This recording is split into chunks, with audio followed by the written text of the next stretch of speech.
Hello दोस्तों, अगर आप असिस्टेंट लोको पायलट की पोस्ट के लिए सेलेक्ट हो चुके हैं या फिर असिस्टेंट लोको पायलट बनना चाहते हैं तो यह वीडियो आप ही के लिए है। क्योंकि जब आप सेलेक्ट हो जाएंगे तो लोगों का सबसे पहला सवाल आपसे यही होगा कि असिस्टेंट लोको पायलट के क्या क्या कार्य होते हैं।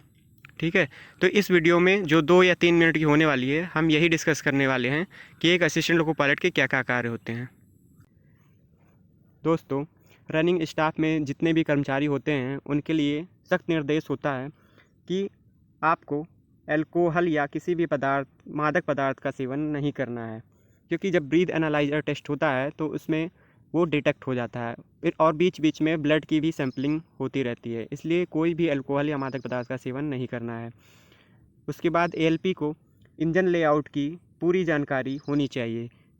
इंजन लेआउट का मतलब कि लोकेशन ऑफ इक्विपमेंट, ठीक है, और जो इक्विपमेंट लगे हैं उनके कार्यों की भी जानकारी होनी चाहिए, जिसके लिए ट्रेनिंग प्रोवाइड की जाती है। क्योंकि बाई चांस कोई फॉल्ट आ जाता है तो उसकी टीएसडी करनी पड़ती है। उसके बाद मान लीजिए कोई सामान ख़राब हो गया है, उसके बगैर काम नहीं चलेगा, तो टीआरडी या फिर ट्रैक्शन लोको कंट्रोलर, ठीक है, इन सबको सूचना देनी पड़ती है। इसके लिए असिस्टेंट लोको पायलट को सामानों की लोकेशन की जानकारी और उनकी वर्किंग के बारे में पता होना चाहिए। उसके बाद ट्रैक एंड ट्रेन सिक्योरिंग, कोई भी दुर्घटना होने की स्थिति में ब्लॉक सेक्शन में या कहीं भी ट्रैक पर कोई भी दुर्घटना होने की स्थिति में ट्रैक को और ट्रेन को किस प्रकार से सुरक्षित करना है, उसकी पूरी जानकारी होनी चाहिए, उसके नियमों की पूरी जानकारी होनी चाहिए।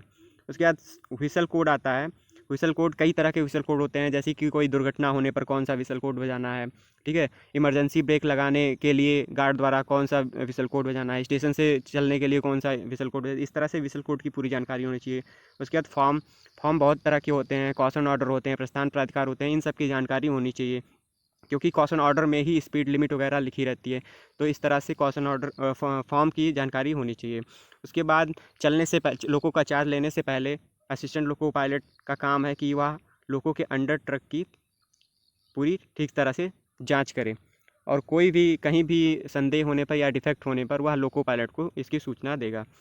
अंडर ट्रक में जैसे सीबीसी हो गया, कैटल गार्ड, रेल गार्ड, इस तरह से बहुत सारी चीज़ें लगी हुई हैं, तो उन सब चीज़ों की ही चेकिंग करनी पड़ती है। सभी प्रेशर पॉइंट, जैसा कि हम लोग जानते हैं, वैक्यूम और एयर ब्रेक, दो तरह के सिस्टम लगे होते हैं जो कि प्रेशर से चलते हैं, एयर प्रेशर से। तो इसके लिए सभी प्रेशर पॉइंट्स की जांच करनी होती है। सिग्नल, ये बहुत ही इंपॉर्टेंट चीज़ है, सिग्नल को कॉल आउट करना। बहुत ऊंची आवाज़ में सिग्नल का एस्पेक्ट देखना होता है कि आगे हरा है या फिर पीला है या फिर लाल है, तो इस तरह से सिग्नल को कॉल आउट करना भी एएलपी की जिम्मेदारी है। उधर से लोको पायलट कन्फर्मेशन देते हैं कि हाँ, आगे हरा है या पीला है, क्या है। उसके बाद कोई भी दुर्घटना होने की संभावना पर होने पर इमरजेंसी ब्रेक अप्लाई करना भी असिस्टेंट लोको पायलट का ही काम है। ऑल राइट सिग्नल, कि सभी स्टेशनों से गुजरते वक्त या फिर सामने से आने वाली गाड़ी को ऑल राइट सिग्नल देना। जितने भी मोड़ आते हैं सभी मोड़ पर ऑल राइट सिग्नल गार्ड द्वारा आदान प्रदान करना, ये सब असिस्टेंट लोको पायलट के काम है। उसके बाद